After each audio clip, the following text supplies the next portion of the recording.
I ain't gonna lie, yo, since Breakfast Club been on Netflix, man, our engagement, our people be all the fans that we built up over time, well, that they built up. I just got here.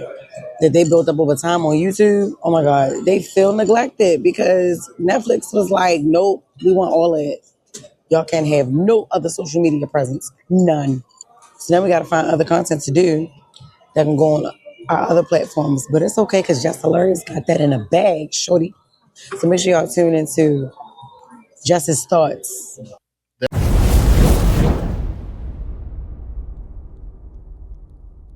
It seems as if the Breakfast Club is expressing frustration because people are not tuning into the Breakfast Club on Netflix. If y'all don't know, if your head has been in a rock, Charlemagne signed or the Breakfast Club. They signed a $200 million deal or some shit with Netflix, and Netflix basically has licensed the Breakfast Club, and they've moved all of their content to Netflix. However, there has been a lot of frustration going on. Jess Hilarious spoke about it, where they feel they have abandoned their fan base because the people they aren't going to this platform to see. And I'm gonna pull that up real quick. Just give me a second here. Let me see. Yeah, there it is. Okay, here we go. Let's watch this, and then I'll give my thoughts on what I think about it, and also shout out to Jess Hilarious, who's doing big things. Let me see here. Okay, so that's Jess there on the screen, and she is expressing frustration. Let's take a look. I ain't gonna lie, yo, since Breakfast Club been on Netflix, man, our engagement, our people be all the fans that we built up over time, well, that they built up. I just got here. That they built up over time on YouTube. Oh my God, they feel neglected because Netflix was like, nope, we want all of it. Y'all can't have no other social media presence, none. So now we got to find other content to do that can go on our other platforms. But it's okay because Jess Hilarious got that in a bag, shorty. So make sure y'all tune into Jess's Thoughts. That's dope. Good for Jess. This is unfortunate, man. I mean, of course, people aren't gonna go over to net. Like when they announce podcasts on Netflix, I have purposely not watched podcasts on Netflix because when we think about podcasts and you think about what podcasts provide, podcast was really for the common man to put his thoughts out. It was for us to, express our thoughts, express our ideas, utilize the internet, and not be attached to the man. We often talk about independence and wanting to own our own, only to sell ourselves out to these entities. Now, of course, Netflix not about to pay all this damn money. They own y'all now. They own y'all, and the people are moving. The Breakfast Club is consumed by most people when you're getting ready for work. You listening to it on your phone. You driving in the car. You listening to it on your phone. Nobody is sitting in front of the flat screen TV to sit down on the couch to watch the Breakfast Club like it's a movie. Now, when this whole deal came about, I just kept quiet. I knew this was going to happen. I didn't want to say nothing because, of course, when you speak your mind or original thought, you are deemed a hater. Like right now, probably some asshole like, man, you hating. But I'm only telling the truth. And it ain't even no slight to the Breakfast Club. But yeah, of course.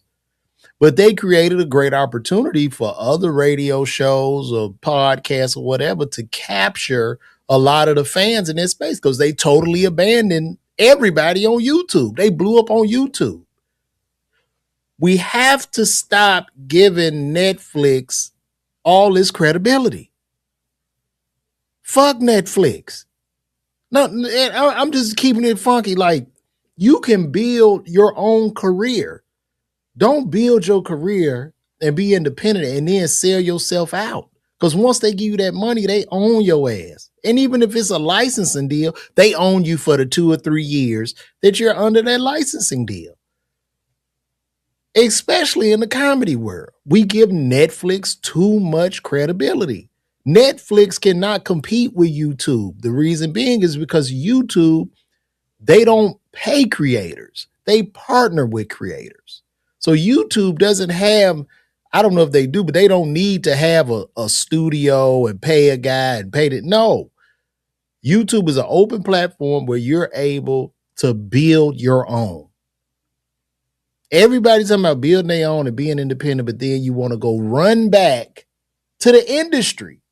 And I saw this whole movement. I'm like, what the hell is going on? Why do we want to be controlled by the industry? Why do you want to do all this, create all this noise, only to sell yourself back to them to rope everybody up?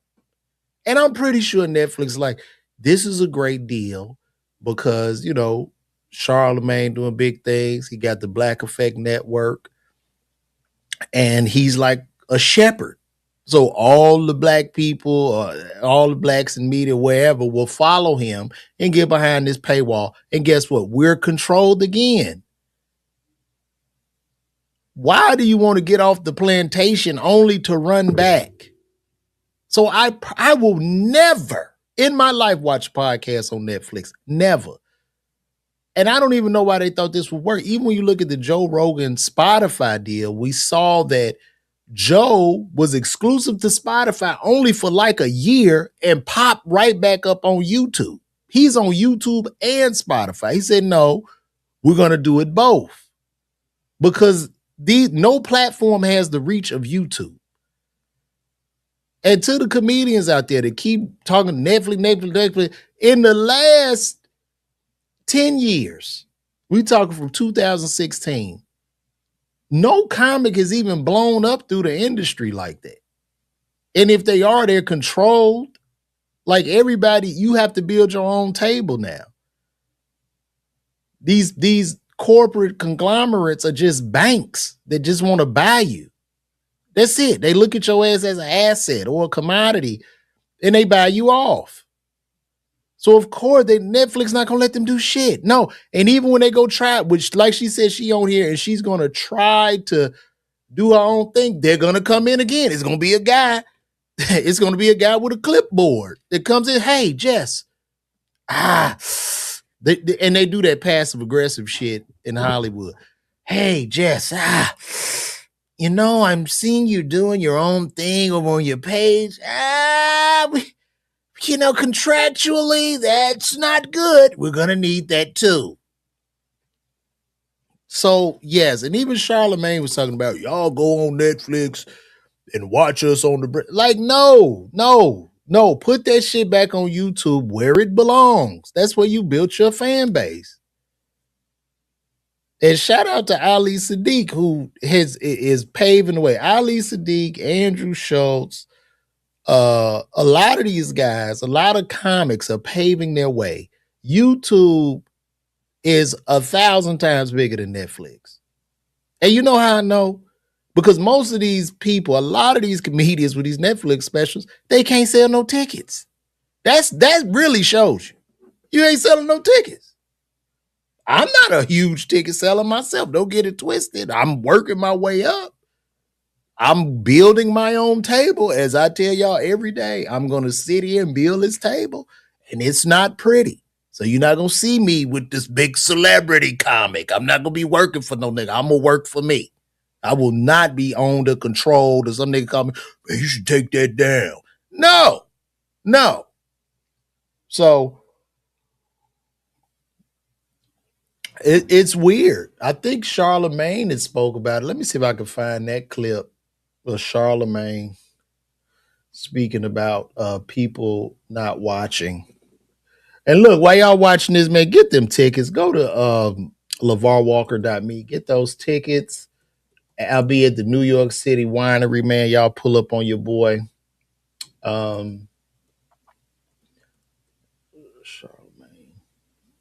please watch Netflix. Let's see if that'll come up. Y'all get them tickets, man. Check me out. New York City Winery. I'll be in the loft March 15th. Y'all pull up on me. There was somewhere he said it. Let me see. Somebody asked me while I'm scrolling looking for this clip.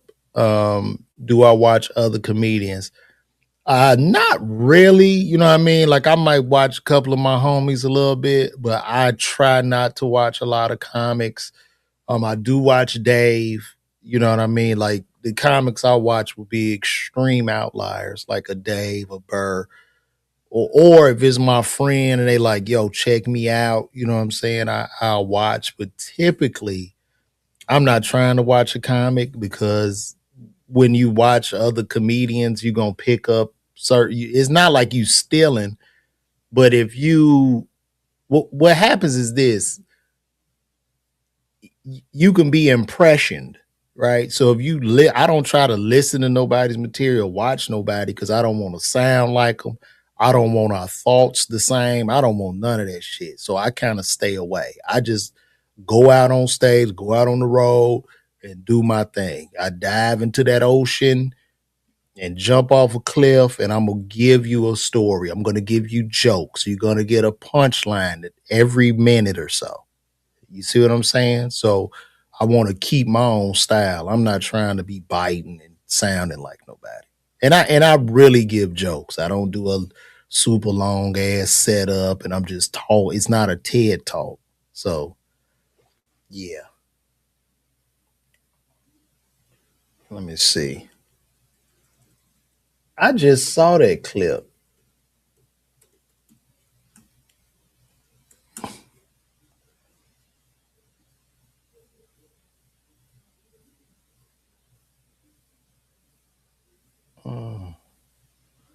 Charlemagne says watch Netflix.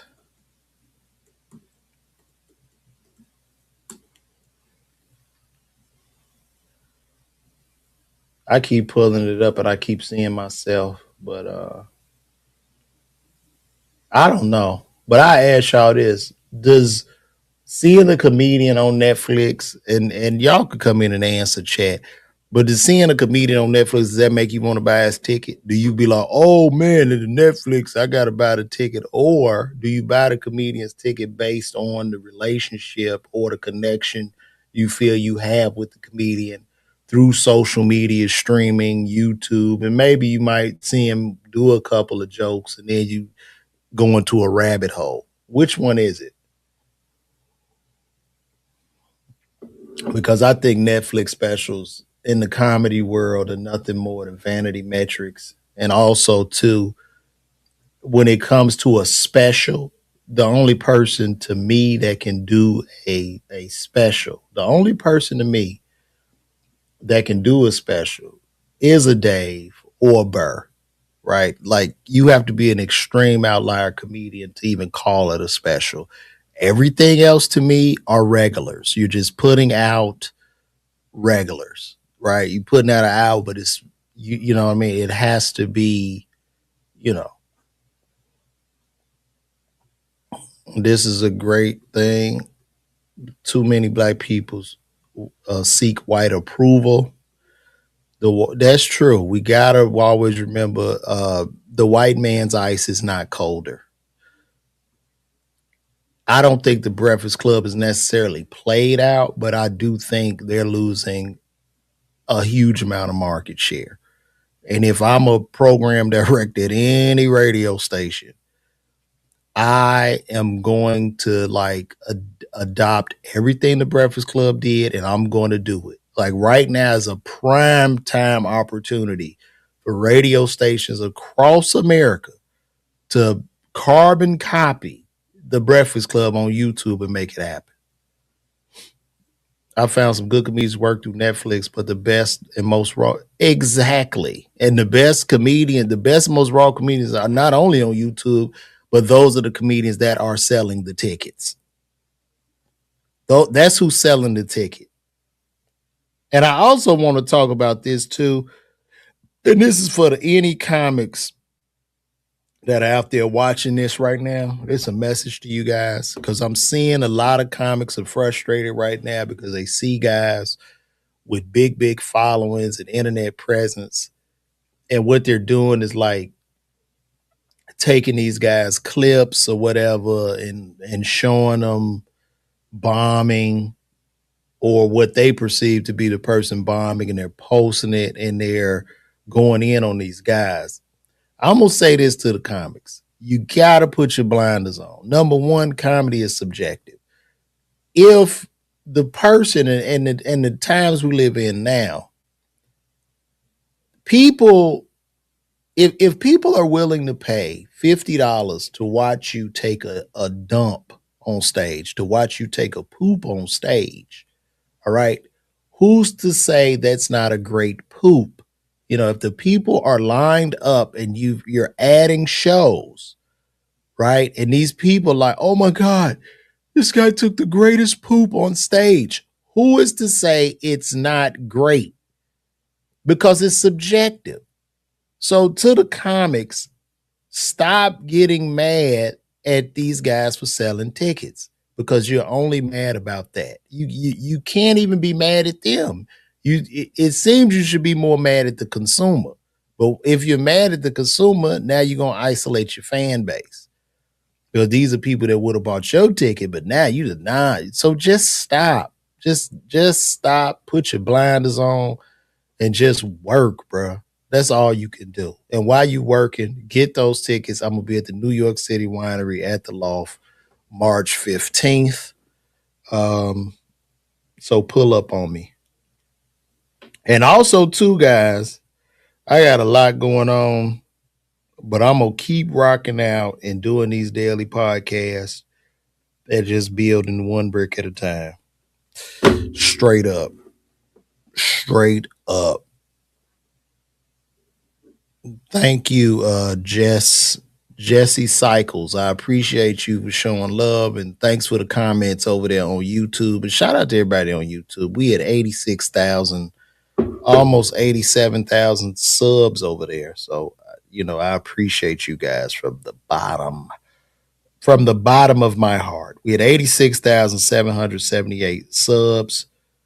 So, thank you guys. I appreciate you all. I can't find where Charlemagne spoke on the Breakfast Club. I might be able. Let me see something. I'll just play this clip. I think I can. Hold on. I'm only doing this video about the Breakfast Club because ownership is a good thing. Now, I know you can get the money. I can give you a bag, but understand, with that bag comes control, right? And it's much better to have freedom than to be controlled. And the reason being is because all of our time on earth is limited. So are you going to take the money? If I say, hey, I'll give you, and to show you how valuable time is, here's an example. If I were to tell you, I give you $1 billion, but you need to die tomorrow, would you take the billion? No, you wouldn't take the billion. You'd be like, nah, I'm good. You see what I'm saying? So some of this stuff you have to turn down, you have to control. And that's why I admire like the young brother, what's the streaming brother name? Cassinet, who turned down hundreds of millions of dollars because they wanted to control his stream. And he was able to take that mental break and go build his clothes, whatever, because he owns and controls that. He didn't give it to Net. Netflix was knocking on his door. They were all knocking on his door, but he was like, nah, he saw that. He saw a bigger version, which is great.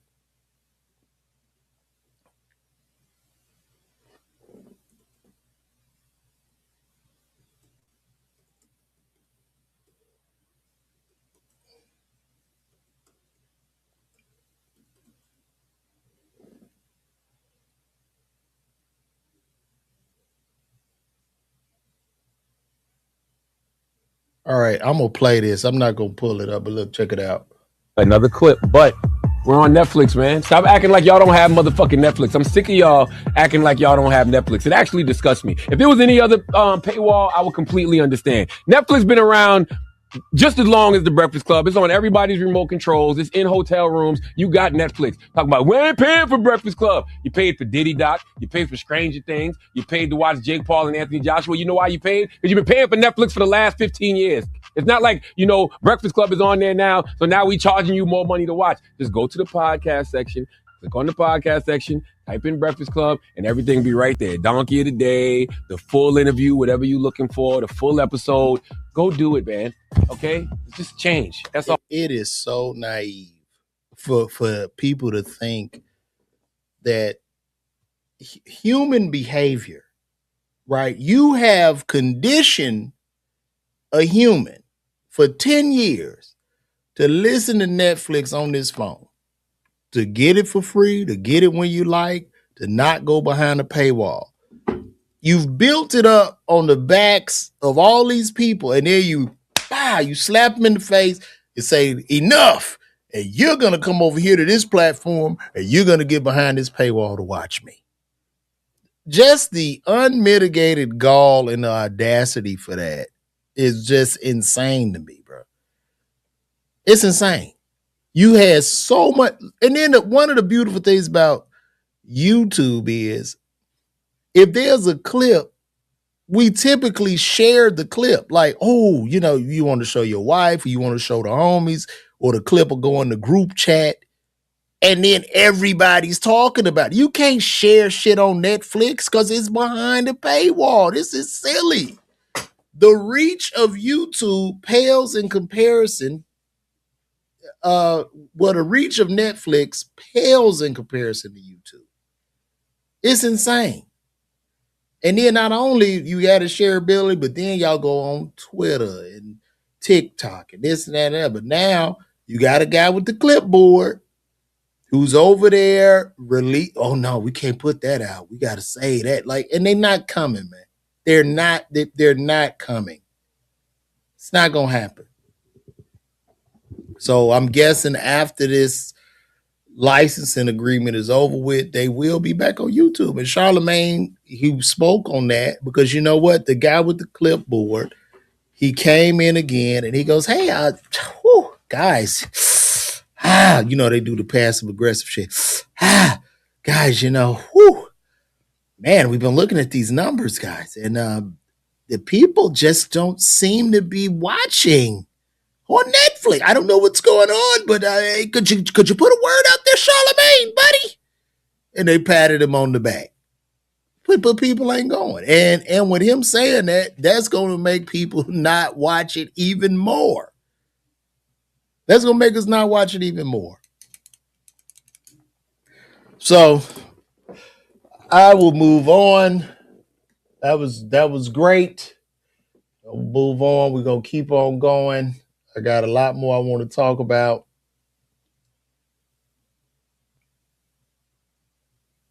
Every day, chilling in. Oh, our friend is back. Look who's back, y'all. Look who is back. He's showing us the money. Look who's back showing us the money again. Every day, chilling in the EWB Rolls Royce. For those that don't know what an EWB is, that's an extended wheelbase Rolls Royce. I need the leg room. I know I ain't that tall, about 5'8.5". Some days 5'9", but it is what it is.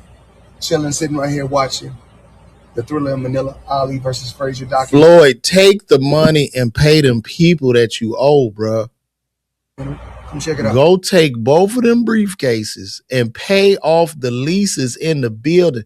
Pay the jeweler, Floyd. Floyd, sell the car, take the cash, and pay the people. I don't know how much longer, and I get it. This is his brand. This is his brand. But at the same time, this is the same brand that's hurting him. Floyd, you got to do 3 exhibition fights at 50, bro. You not doing that shit out of love. You doing that because you need the money, man. You need the money. and you probably went to the bank, and they're gonna keep loaning you money because your image and likeness is still worth something. So they're gonna keep loaning you the money. They're gonna keep printing money for you, brother. And then once you have these 3 fights, the exhibition fight, you fighting Mike Tyson, you fighting some other guy, a kickboxer, you fighting a grizzly bear. You're gonna have to keep fighting. You're on this damn treadmill, and it's just going over and over again in circles. You've been telling us you have money your whole life. We know that, bro, and we wish you well. We wish you well. But see, you know what it is? There are just no people around to really tell them the truth. And I think like it is very important to all entertainers, celebrities, sports guys. You got to get people around you that can stand on their own too. And you can't have an ego so big that you just refuse to listen to people that genuinely care about you. And you just determine it. You just say what they're saying is hate and they're jealous, and then you ostracize those people only to the detriment of yourself. You can't do that, bro. I don't want to see him fight Mike Tyson. I don't want to see a 50 and 60-year-old black man in a ring fighting. Okay? That's some Mandingo warrior slave shit. I don't want to see that in 2026. But unfortunately, he has to go out and do this. And listen, I'm not rich by any means. I might have to go my ass back in the pharmacy soon. But at least I'm not getting my skull caved in. So it's very, very sad. And when I pointed out the fact that he pulled out this kind of money in a cashless arena at the basketball game, people looked at me crazy. They were like, "You're hating. He always got money. Floyd made money, Mayweather." Because sometimes black people can be so poor that all they see is money. Wealth is a mindset. Being rich is a mindset. You rich if you're breathing. If you have love, you're rich. The materialistic things that you see people have, the Rolls Royces and bags of cash, that's not rich, man. That's not rich. It's actually what I would call a poverty of wealth. That's what I call it, a poverty of wealth. And you're selling your soul for this shit, and it's ridiculous. But you know what's not ridiculous? I'm gonna be at the New York City Winery March 15th.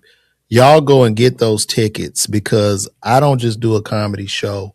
We have town hall meetings. So please go get those tickets. If you in the chat, why don't somebody in the chat go ahead, buy a ticket right now. We gonna show it on here. If you in the chat, you in New York, buy a ticket to New York City Winery, and I'll put it up, and we'll do a big round of applause for you. But let's get these tickets. Shout out to everybody over there watching me on Instagram as well. We probably down to about 5 people over there now. But right now, we got about 158 people watching across all platforms. Well, we still got 14 people on Instagram. We got about 150 something people watching me on all platforms, and I really appreciate you guys. Everybody on Instagram, make sure you get those tickets to see me at the New York City Winery March 15th. I'm going to be going live probably twice today because I'm going to keep pushing this show because we got to sell this out. New York is my #1 market across all platforms. There's no reason why this show should not be sold out with 160 seats. It's no reason. So y'all pull up on your boy, man. But we have more topics to cover. And I'm going to thank you guys again for being here and checking me out. I want to talk about Dubai. So now in Dubai, since people are stuck and people can't leave Dubai, The covers have been snatched off of Dubai. And I've been saying this about Dubai for years. Dubai is a slave haven. Okay. This is a city propped up in the middle of a desert. It's a stage city. Dubai is almost like a sound stage. The people that actually work and build these properties, they do it with slave labor. Okay. They get these individuals or these immigrants from war-torn countries to come and build this city, and they make these people go live in tenements. And there's a guy that's talking about this right now. I'm gonna pull him up. And this has gone pretty viral, but I've been saying this. It's so fake. Let me see. I'm glad after years of propaganda, people have finally come to the conclusion that Dubai sucks. It's a fake city. It's probably one of the worst cities you could go to. First, let's address the elephant in the room. It's a slave city. They contract Southeast Asian men and at times African men to go over there to work, and then once they get over there, they take their passports so they can't leave. And if you even try like arguing with your boss about it or like any of And listen, when he said they take their passport, what happens is this: they take your passport, and if you want to leave and visit your family, you got to ask your supervisor and another coworker who will get sanctioned and fined if you don't come back. the locals, they'll just send you straight to jail. Like literally like no civil rights if you're an immigrant over there. Two, Dubai has no culture, right? It's kind of advertised as this like playground for the rich. What do rich people hate? They hate poor people. So if you like walk around the streets of Dubai, it's empty. There's no people in the streets talking to each other, no music playing. There's nothing you get out of the experience in Dubai besides, oh, this is where people spend their money. This is where I buy things. Oh, look at all these tall buildings. There's no Dubai culture, right? Like New York City has culture. Chicago has culture.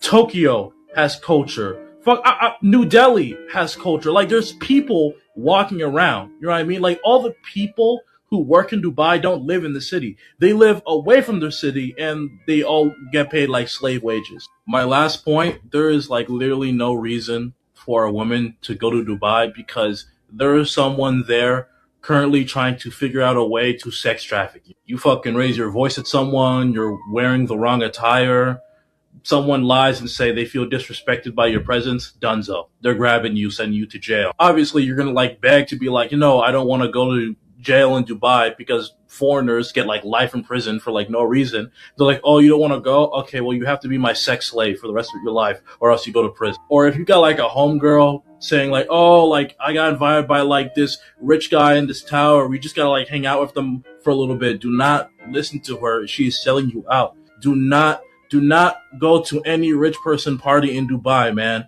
Dubai is a fucking fake ass, evil ass city. Fuck Dubai. I 100% unanimously agree with this brother. Is full of shit. They're over there. They're shitting and peeing on women and making them do all kind of sex acts with animals. It's disgusting. Absolutely disgusting. And now, while the bombs are going off, I guess people are having to go out in the city. And now you have Americans that are stuck over there, probably running out of money. And they have to go into the regular part of town where the regular people are to probably buy some food or a meal. And they're seeing this side of the city. Dubai is a fake ass Vegas, man. It's just a fake Vegas in the middle of the desert. I will never go. I'm never going. Forget that. It's not gonna happen. So don't do it, guys. Don't do it. Matter of fact, it's a young lady stuck over there now. And not to say she just went over there for her 30th birthday. This young lady is stuck in. As you know, I'm the girl. She been over there for a long time.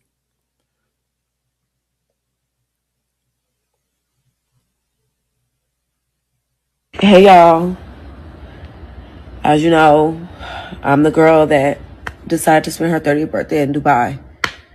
And I'm coming on here very humbly, asking my president to just seize it. I'm an American taxpaying citizen. And I've now been stuck over here since the 24th.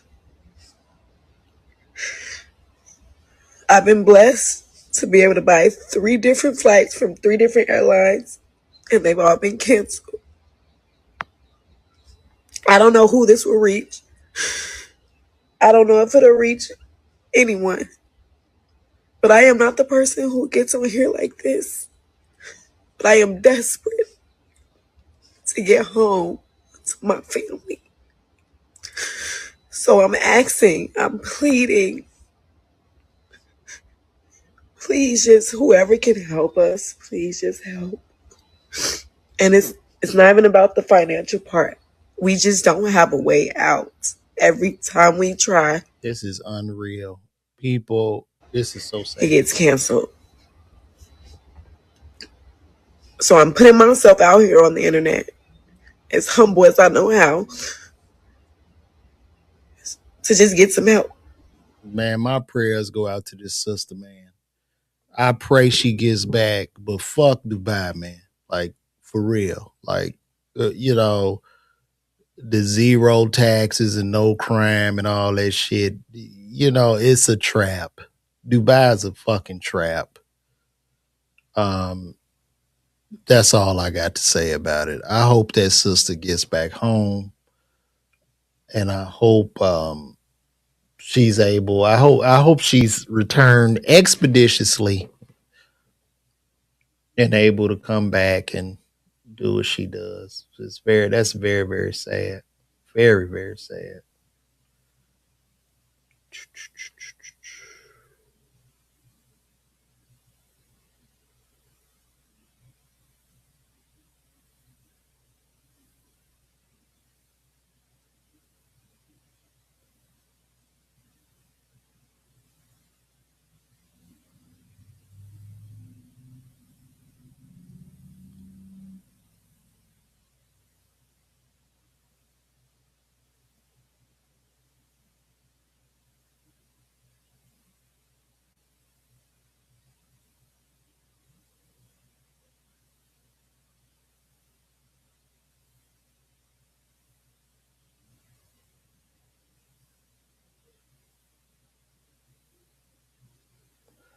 Okay, we got some news coming in regards to this. This just came in an hour ago in regards to Operation Epic Fury. I don't know who to believe in this, but let's see what we got going on.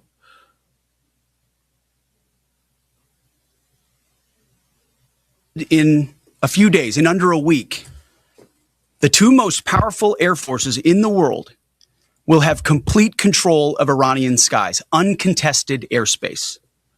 I hope all the folks watching understand what uncontested airspace and complete control means. It means we will fly all day, all night, day and night, finding, fixing, and finishing the missiles and defense industrial base of the Iranian military, finding and fixing their leaders and their military leaders, flying over Tehran, flying over Iran, flying over their capital, flying over the IRGC, Iranian leaders looking up and seeing only U.S. and Israeli air power every minute of every day until we decide it's over. And Iran will be able to do nothing about it. B-2s, B-52s, B-1s, Predator drones, fighters, controlling the skies, picking targets. Death and destruction from the sky all day long. We're playing for keeps. Our warfighters have maximum authorities granted personally by the president and yours. Okay, I don't know. They say they've taken control. Well, let's just see. I don't know. I don't know, guys. It was this senseless war. I don't know. I don't know what's propaganda. I don't know what's true. I don't know what's false.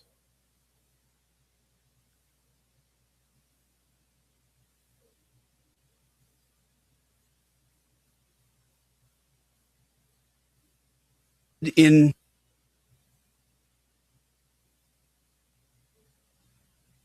Oh, listen, I know we were talking about Dubai. Here's something. This fella. Let's take a look at Dubai. Let's we got some video footage of these Dubai labor camps. And this is how real people live in Dubai. This is Dubai.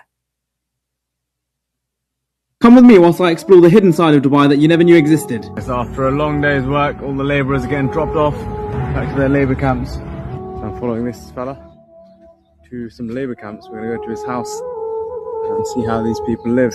Okay, and I'm here with Tanvir. How you doing, bro? You okay? So he works as an AC technician, and this is his house, his humble house. Which one is your bed? Five. Five. 5 person. 5 people in each bedroom. Is this one yours? Oh, okay.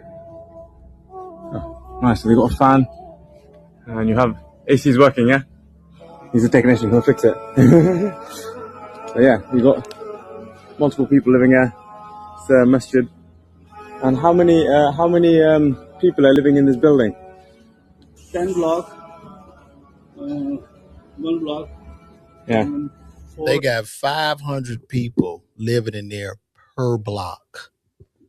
Okay, this is what they not showing you about Dubai. They show you that big pretty ass building, but they don't show you the living conditions of the laboring slaves that they have living in that fucked up city. It's a shithole, and they got these people living in these types of conditions. It's disgusting. They'll never get a nickel out of my ass. 4,500. Okay. Oh wow, quite a few. 5,000. 5,000. Oh wow, a lot of people. And are they doing the cleaning? The people clean? Clean. Okay. And your toilet? Where is your toilet? Toilet. Yeah. Toilet's not too bad. All buildings. Toilet. All the buildings. Oh wow! Oh no way! Oh bloody hell!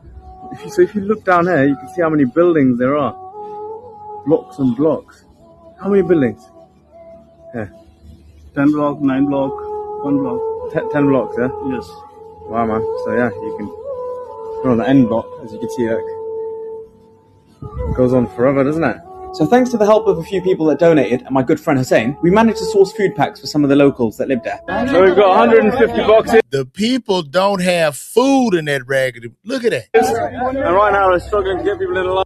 People in line. These are the workers of that fucking slave shithole. Our black and brown brothers and sisters. Look at this.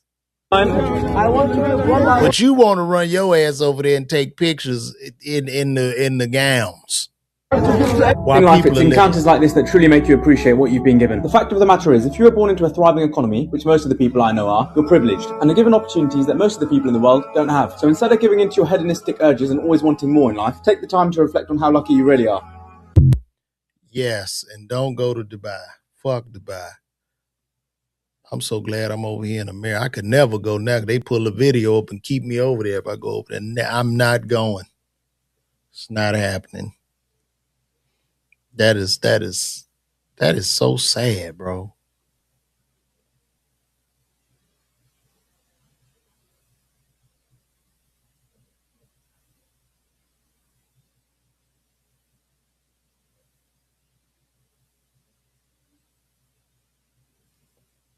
We got to have a discussion. We really got to have a discussion. And I want y'all to keep it funky with me. How do y'all feel about the NBA doing the Magic City Monday game at the Hawks Arena? How do y'all feel about that? I want to know y'all feelings. Chat, y'all come in. Let me know how you guys feel about it. Anybody can come in and talk. Let me know how you feel about it.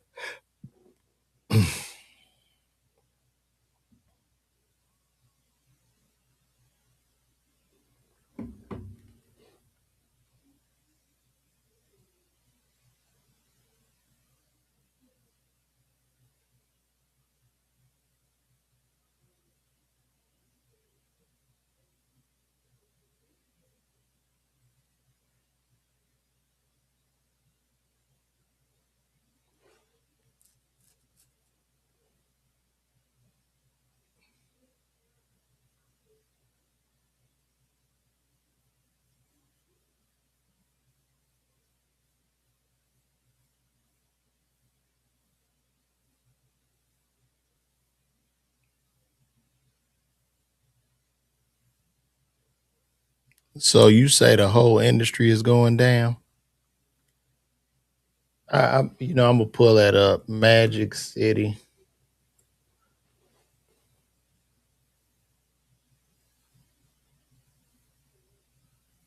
Let's see what Stephen. Magic City Strip Club.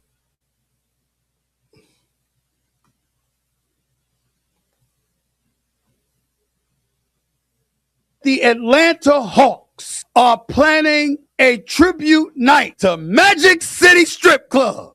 I'm appalled. I'm disgusted. I'm furious because I can't be there. So while some of y'all are out there being appalled that the Atlanta Hawks would come up with such a promotional event, I just want to state for the record, I understand. And I dare any man that has heard of or has appeared at Magic City to refute what I'm saying. Magic City will forever be an integral part of the culture. It truly will be. And I just think it's important that for this very, very, very unique promotional marketing event that's scheduled to take place March 16th, that we give the Atlanta Hawks their props for innovation, for courage, and for nostalgia to remind us all of what Magic City means to us.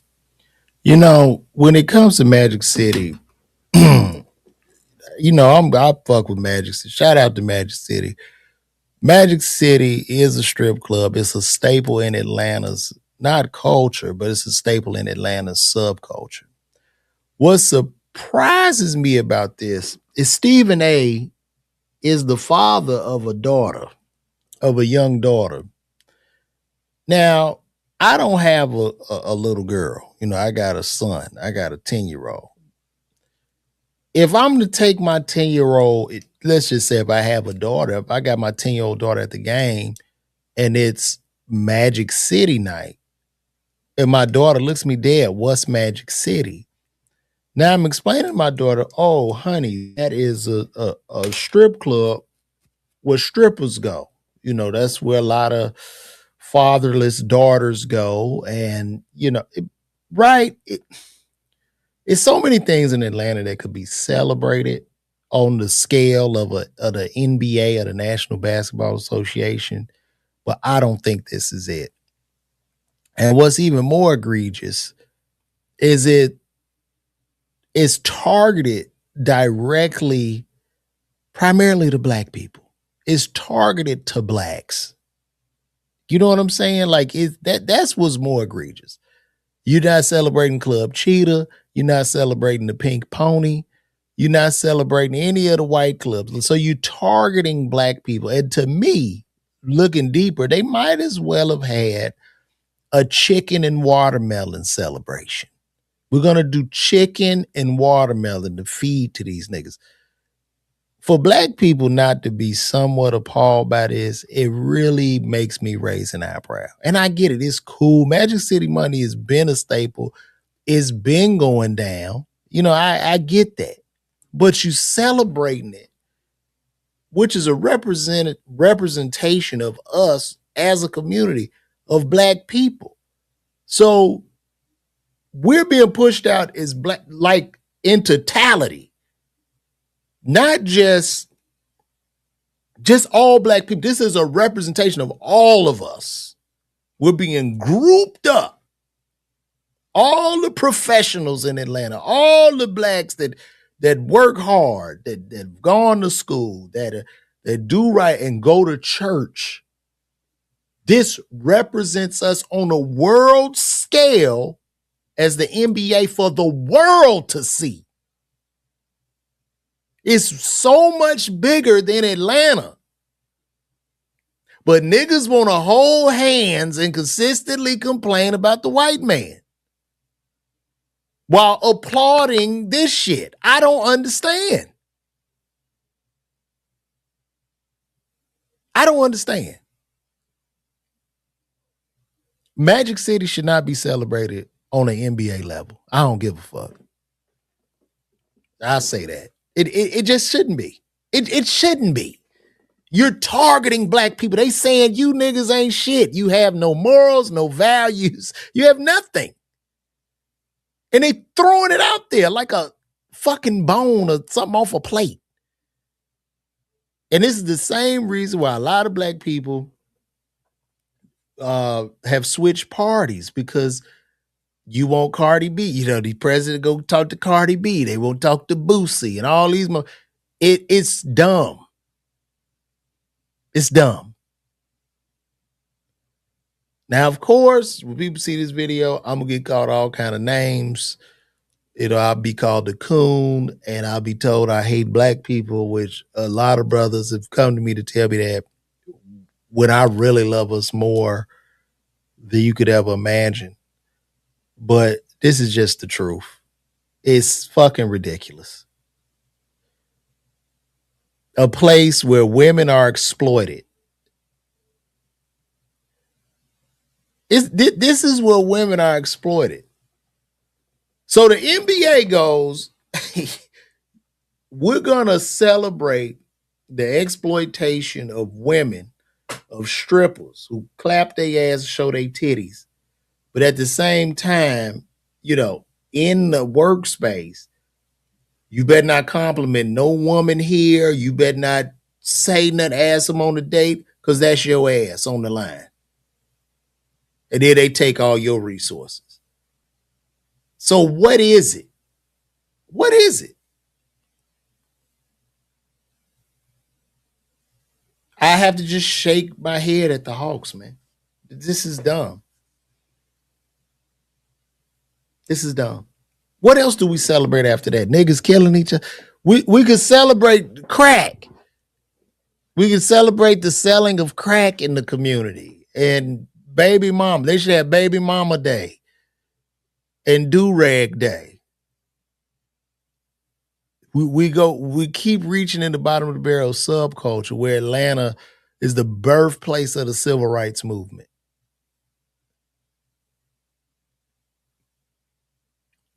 But nobody wants to hear this. Let me stop.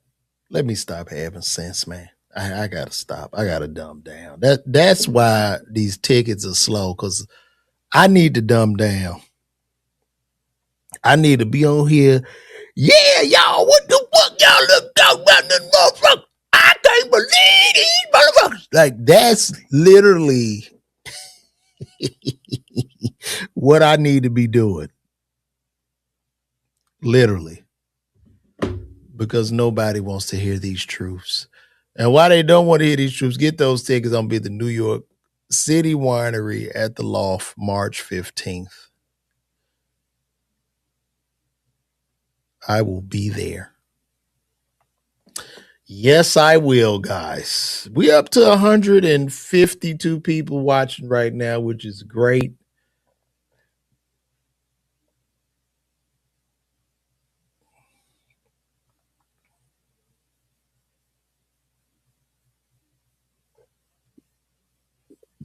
You don't think so? Let's see what Cam and Mace have to say about this. Like, when you honor a strip club, what are you honoring? Like, I guess the Hawks are honoring Magic City. So what exactly are you honoring? They should honor the OnlyFans too. Porn, all that.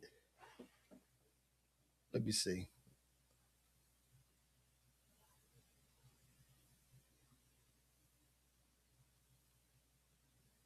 Play. Mace, let me ask you a question before I answer the question. Have you ever been to Magic City? Mm-hmm. I don't think so. You don't think so? What you thinking about? Like, what you mean you don't think so? I know what that answer is. That's just in case the picture don't resurface. That's just in case a picture from 99 don't resurface.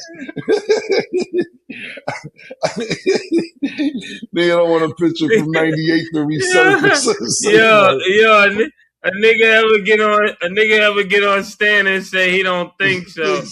You know? I don't think so. It's crazy. I go with I don't think so. I never been to Magic City. I never been inside Magic City. Yeah. I never been inside. You was outside. That's crazy. Yo, Mace, what you mean you never been to Magic? Yo, son.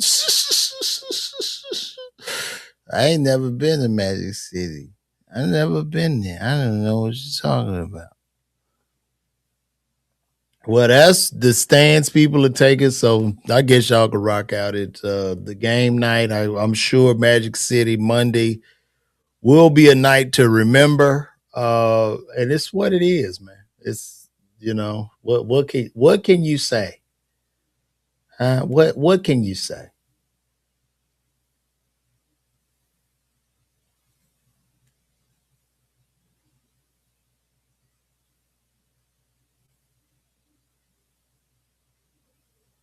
Oh my goodness, this is another Dubai thing. Somebody done lost their passport over there. Oh my goodness. Let me see.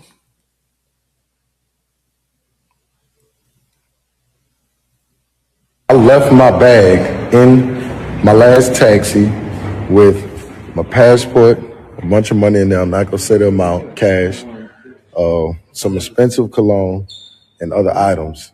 Left in the taxi, had no record of who the taxi driver was, what the taxi was, because here in Dubai, you just come out here, they have your taxi for you, you get in, go to where you're going, get out. It's been about 4 hours, and my guys at the hotel, I notified them. They let me know that they have located the driver. They got my bag. They counted the money to make sure the amount of money I said was in there is in there.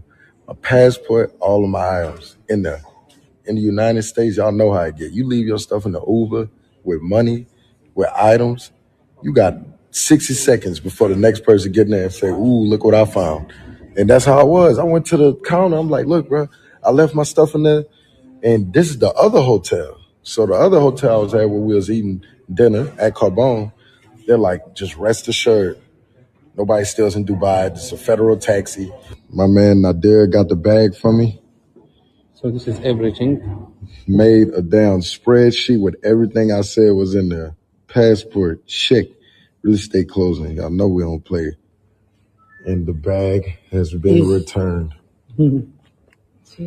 That's good, because if they didn't, they get their hands chopped off. That's why they returned the bag. Let's see what Cecilia Eves has to say. Many of the concepts of the community were derived from hip hop. They believe we have reduced ourselves to the selling of sex. Absolutely. That was a great. We have to construct a new image. That's great. Yes. Great job. Yeah. We're more than sex workers and scammers and rappers, right? Aren't we more? We're more than that. So great take. Great take.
You remember I was telling y'all, when it comes to this war, like, I don't know what to believe. And they were saying, like, we have destroyed this and we've taken that, we've taken over that. Now here's a guy saying that everything has been destroyed.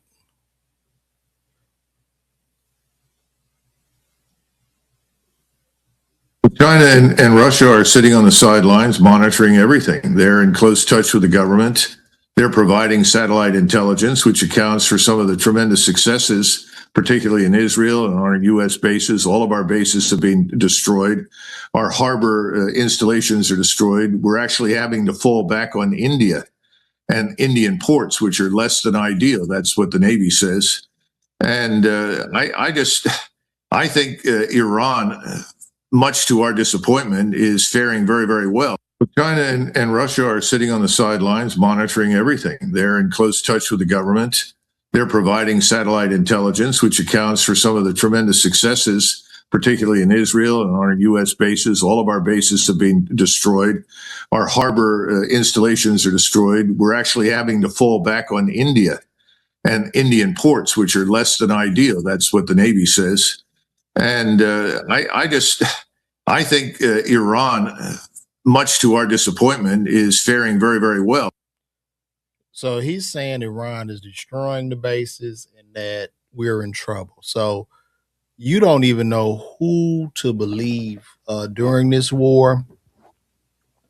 I think it's a senseless war, and I just really think we doing this for Israel. Like, literally, Israel is the boss of America. So I was thinking about being a jump off point to build a people's bank. We need our own central bank. We cannot be distracted with the current administration. That's true.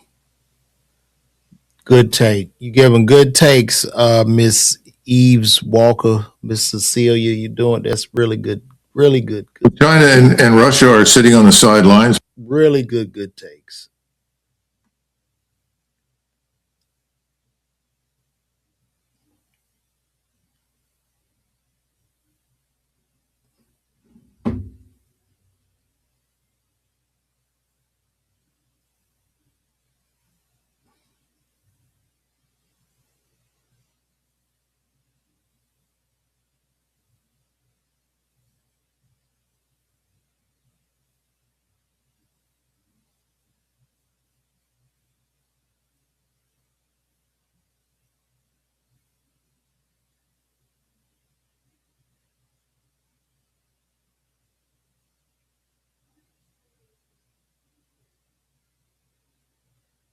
Let me see.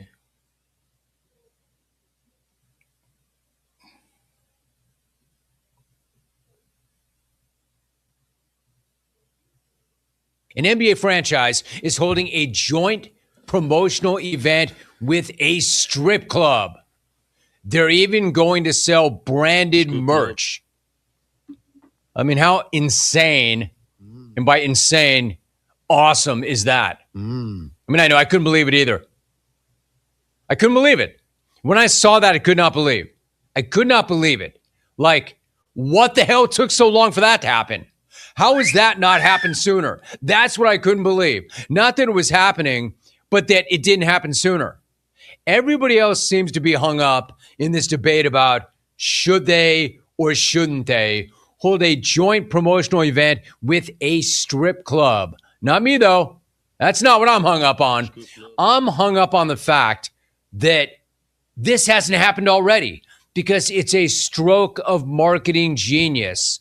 No offense to the Hawks, but why else would I be talking, much less opening my program with a conversation about a 500 basketball team for any other reason right now? Why else would I talk about the 31-31 Hawks right now?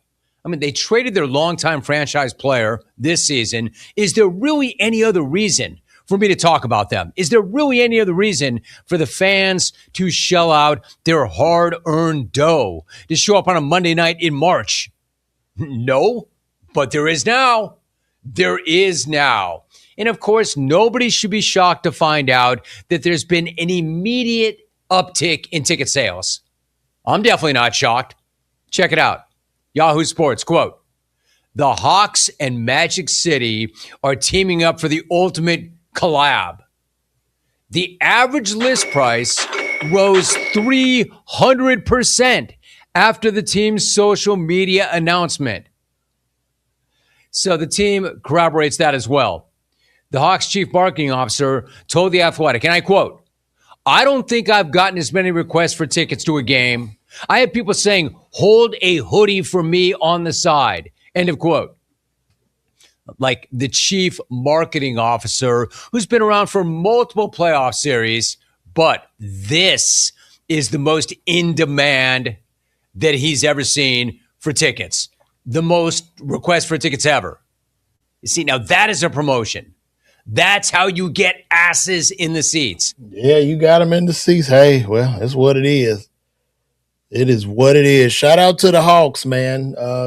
Maybe we could continue to go down the rabbit hole of, black subculture. We can continue to push that and sell more tickets, get those asses in seats, because that's the only thing that matters. It's money. They just need the money. Well, guys, I think I'm going to wrap this up, guys. This has been real. Guys, get them tickets, man. Let's go. New York City Winery, March 15th. I'll probably go live later on again today. Appreciate y'all. I'm about to get out of here. Call me, guys. I'm gone.